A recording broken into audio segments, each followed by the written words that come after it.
Hey runners, my name is Garrett McLaughlin. In today's video, what I want to do is walk you through a very simple and progressive dynamic warm-up for the calf and the ankle.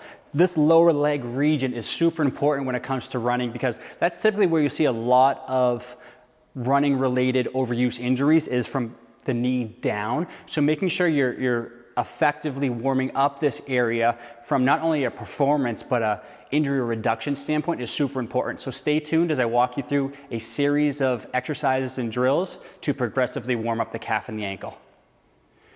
The first exercise or drill in this progressive calf dynamic warm-up is actually a more of a static or flexibility mobility drill that addresses ankle mobility and calf flexibility. So why I'm choosing to focus on this first is because the ankle is one of those joints that needs full range of motion to kind of put you through that running cycle, specifically when you get into that late stance phase before you push off. We need ankle dorsiflexion to really promote optimal running mechanics. So a couple different ways we can do this depending on where the restriction is, if it's more muscular coming from the calf complex or if it's more in the joint specifically, we can focus more on a mobility focus. So first thing is just simply going into a calf stretch.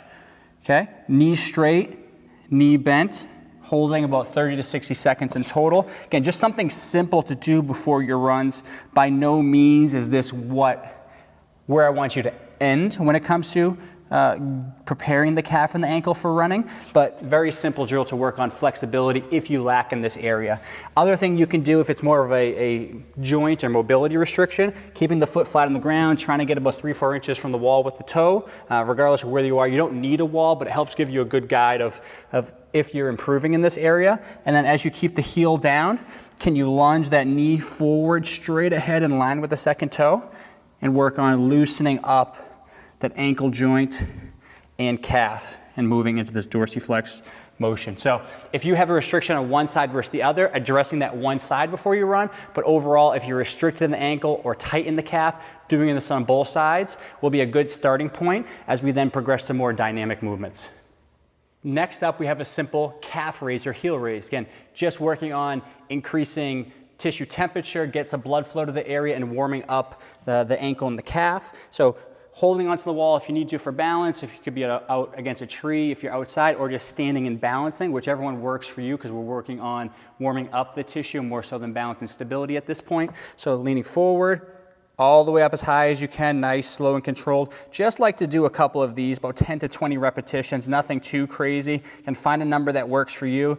Just setting the stage for moving throughout that range of motion at the ankle, warming up the calf specifically. You can even, as you finish 10, bend the knees slightly and target a little bit more through the soleus muscle, which is slightly deeper down than the outermost gastroc muscle. But going through about 10 to 20 repetitions to start to set the stage, increase tissue temperature, because through these next drills, these are really the most important drills when it comes to dynamically loading the calf, which most people are missing in the dynamic warm-up. The next drill in this progressive calf dynamic warm-up is a single leg calf or heel raise. And why this matters, again, we just did bilateral or two-legged calf raises. Why single leg? If we look at the demands of running, we spend the majority of the time on a single leg. So I see a lot of people doing these bilateral or two-legged exercises and then immediately jump into running, which is a lot more force coming down into that lower extremity and really primarily single leg focus. So it needs to bridge that gap to some degree. So setup is going to be the same, leaning forward, again, wall, a tree if you're outside or standing and balancing. Come up into a single leg stance here, raise up on the toes, control down. I always like to recommend on this one, making sure big toe, lesser toes, every single toe is in contact with the ground rather than rolling that ankle outward. Can I keep good alignment of the foot and ankle? Again, doing same thing as before, 10 to 20 repetitions per side. You can go straight-legged, you can go with a slight knee bend, a little bit more target into that soleus muscle, but making sure you have some kind of single leg calf raise to really move you one step closer to preparing the body for running.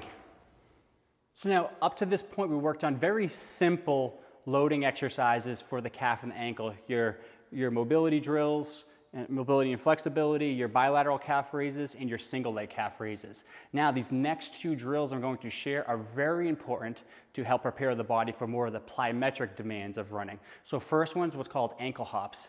Ankle hops is a very simple drill where all we're thinking about is, can we do a more dynamic and ballistic calf raise of actually jumping off the ground, landing, to help mimic those forces of running. So very simply here, starting easy. I usually don't like to start this one with too much force. I like to do a couple sets to increase the demand in each set. So first one, nice and easy.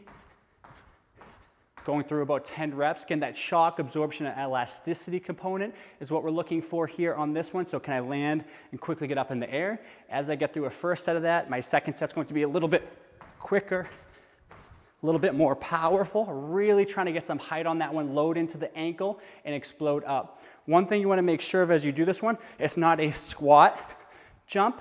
Yes, that's another good drill that you can add in here, which can increases the demand around the thigh and the hip, the knee too. But we want to focus primarily in this series on the ankles. So can I kind of quickly store, absorb energy, and then explode up and get into the air. The last drill in this progressive calf dynamic warm-up is the single leg repetitive hops or single leg ankle hops. Again, going back to what I spoke about with the single leg calf raise, running is a single leg activity. So making sure our warm-up is taking us from, again, flexibility, mobility, bilateral loading to single leg loading, but working on that shock absorption and elasticity component, okay? So on this one, a little bit harder to do, so definitely take your time to work up to this. Some people may not be ready to do this just because they don't have the strength and the power in the calf. So take your time and work up to this over several weeks or months if needed. What we're gonna do is go to a single leg. Again, as little as possible, bending into the knee. We want to primarily focus on the ankle joint, getting down on the ground, again, not fully letting that foot come down. I'm trying to stay up. You can see my heel is staying lifted. I'm really engaging that calf, absorbing energy, and quickly coming off the ground. So what that looks like from the side here, which is usually my weaker side, this left one, again, going through on this one, I usually say 5 to 10 repetitions. Focus on less repetitions, getting off the ground quickly, because we're not trying to fatigue ourselves for running, but just simply prepare the calf and the ankle for the forces it's going to have to withstand as we get out there on our runs. So that is a very basic and progressive dynamic warm-up to really look at the calf and the ankle. Very important area for you to focus on depending on your runs, especially if you're doing some kind of speed work and really increasing the intensity and the speed for that day. This is a very good exercise progression to put in there to prepare the body. If you have any questions at all about the calf and ankle specifically, feel free to reach out directly, and I hope you found value in this video today.